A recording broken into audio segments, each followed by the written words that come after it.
அஸ்மத்குருசமாரம்பாம் யதிசேகரமத்யமாம் லக்ஷ்மீவல்லபபர்யந்தாம் வந்தே குருபரம்பராம். ஆழ்வார்கள் வாழி அருளிச் செயல் வாழி தாழ்வாதுமில் குறவர்தாம் வாழி ஏழ்வாறுமுய்ய அவர்களுரைத்தவைகள்தாம் வாழி செய்யமறை தன்னுடனே சேர்ந்து. ஆழ்வார்களிலே ஒருவரான திருப்பான ஆழ்வார் அவர் அருளி செய்த திவ்ய பிரபந்தம் அமலநாதிபிரான் என்ற பெயரிலே வழங்கப் பெறுகின்றது. இது முதற்குறிப்பு பெயர் என்று சொல்லுவார்கள். அதாவது அமலநாதிபிரான் என்றே தம்முடைய திவ்ய பிரபந்தத்தை திருப்பானாழ்வார் தொடங்கினபடியினாலே இந்த திவ்ய பிரபந்தத்திற்கே அமலநாதிபிரான் என்றே பெயராக அமைந்து விட்டது. இந்த அமலநாதிபிரான் என்கிற திவ்ய பிரபந்தம் 10 பாசுரங்களை கொண்டது. இந்த 10 பாசுரங்கள் எப்படி அமைந்திருக்கின்றன என்றால், எம்பெருமான் அதாவது பெரிய பெருமாள் ஸ்ரீரங்கநாதன் அவருடைய திருவடி தொடங்கி திருமுடி அளவாக ஒவ்வொரு அவயவங்களையும் ஓரொரு பாசுரத்திலே அனுபவித்து பாசுரங்களை அருளி செய்கிறார் திருப்பான ஆழ்வார்.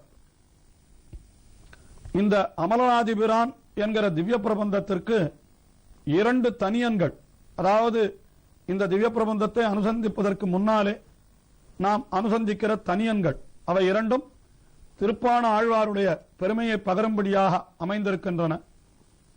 அந்த 2 தனியன்களிலே முதல் தனியன் வடமொழியிலே அமைந்தது, இரண்டாவது தமிழ் மொழியிலே அமைந்தது. முதல் தனியனை அருளி செய்தவர் பெரிய நம்பிகள், அதாவது ஸ்ரீ ராமானுஜருடைய ஆச்சாரியர்கள் 5 ஒருவராய் பிரதானரான பெரிய நம்பிகள் அருளி செய்தது என்று கூறுகிறார்கள். ஆபாதஜூடமனுபூய ஹரிந்தயானம் மத்யே கவேரதுஹிதுர் முதிதாந்தராத்மா அத்ரஷ்டுதாம் நயனயோர் விஷயாந்தராண யோனித்யாய மனவை முனிவாகரந்தம். இந்த தனியனிலே என்ன சொல்லப்படுகிறது என்றால், திருவரங்கநாதனுடைய திருவடி தொடங்கி திருமுடி அளவாக அவயவங்களை எல்லாம் வர்ணித்து எந்த ஒரு ஆழ்வார் அருளி செய்தாரோ அந்த திருப்பான ஆழ்வாரை நான் சிந்திக்கிறேன் என்று இந்த தனியனுக்கு பொருள். அதாவது எம்பெருமான் அவன் எங்கே எழுந்தருளியிருக்கிறான் என்றால், கவேர துகித்துகு மத்தியே என்று கவேர மகரிஷி அவருடைய பெண்தான் காவேரி என்று வழங்கப்படுகிறாளாம். கவேரன் என்ற ஒரு மகரிஷி, அவருடைய புத்திரி இவள் காவேரி. ஆகையினாலே இவள் கவேர துகித்துகு மத்தியே சயானம் சயனித்துக் கொண்டிருக்கிறான். ஹரிம் அவன்தான் பகவான் ஸ்ரீமன் நாராயணன். அந்த எம்பெருமானை இவர் சேவித்தார். எப்படி சேவித்தார் என்னால், ஆபாத சூடம் அனுபூயா. ஆபாத சூடம் என்னால் ஆபாதம், பாதம் என்னால் திருவடி தொடங்கி, சூடம் என்னால் திருமுடி வரை, ஆபாத சூடம் அனுபூயா. இப்படி அனுபவித்தார். திருவடி தொடங்கி திருமுடி அளவாக அனுபவித்தார். அனுபவித்து அப்படியே அரிம் சயானம் கவேர துகித்துர் மத்தியே, அவர் முதிதாந்தராத்மா என்னால் உடனே முதித்த அந்தராத்மா, அப்படியே நெஞ்செல்லாம் மகிழ்ச்சி ஏற்பட்டது. அந்த பெரிய பெருமாளுடைய திருவடி தொடங்கி திருமுடி அளவாக அனுபவித்தபடியினாலே ஏற்பட்ட அந்த மகிழ்ச்சியின் வெளிப்பாடு எப்படி வந்ததுன்னா பாசுரங்களாக வந்தது. ஆயினாலே முதிதாந்தராத்மா அந்த எம்பெருமானை சேவித்தவர். அதற்கு பிறகு என்ன சொன்னார் அவர்? அத்ரஷ்டுதாம் நயனையோர் விஷயாந்தராணாம் யோ நிச்சிகாயா. எவரொருவர் நிச்சிகாயா முடிவு செய்தார். என்ன முடிவு செய்தார் திருப்பான ஆழ்வார்? அந்த எம்பெருமானை தவிர வேறு எதையும் தம்முடைய கண்ணாலே, வேறு எவரையும் தம்முடைய கண்ணாலே பார்க்க வேண்டாம் என்று அவர் முடிவு செய்தாராம். நயனையோர் விஷயாந்தரானாம் அத்ரஷ்டுதாம், அந்த கண்களுக்கு விஷயமாக வேறொன்றையும் பார்க்க வேண்டாம் என்று நிச்சித்தார்.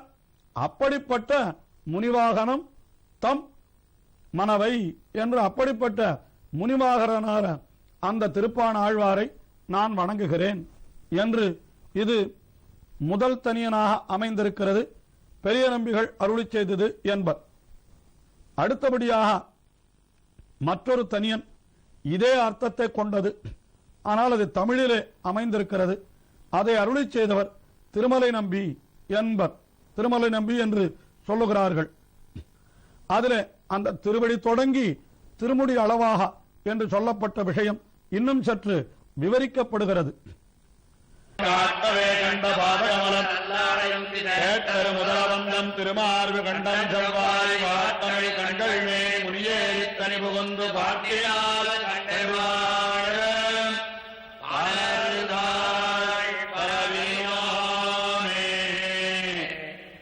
திருப்பாண ஆழ்வாருடைய திருத்தாள்களை நாம் பரவுகிறோம்.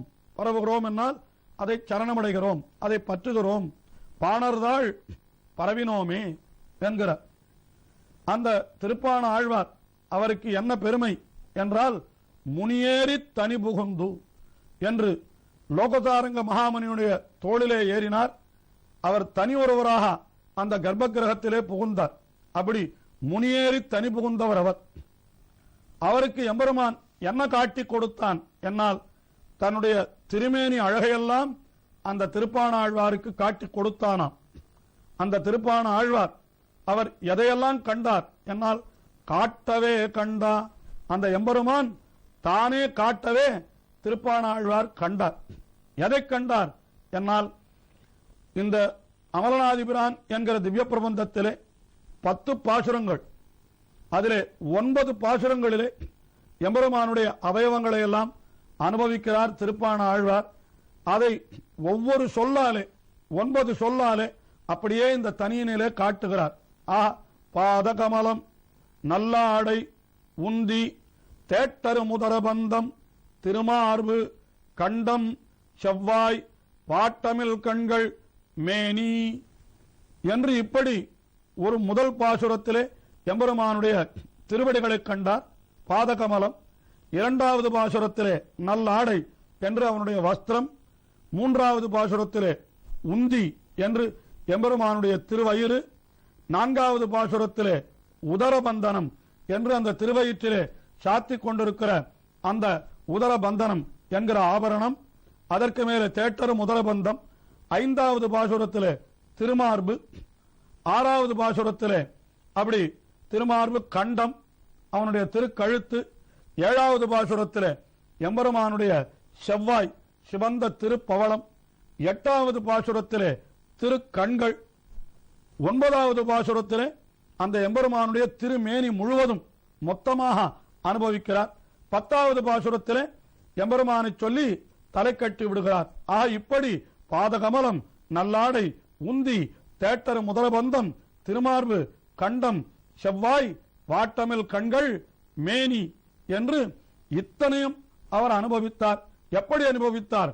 முனியேறி தனி புகுந்து பாட்டினால் கண்டு வாழும் என்று தாம் அனுபவித்த அனுபவத்தை தம்மோடு நிறுத்தி விடாமல் அதை பாசுரமாகவும் பாடி நமக்கெல்லாம் பெரிய கொடையாக கொடுத்திருக்கிறாரே.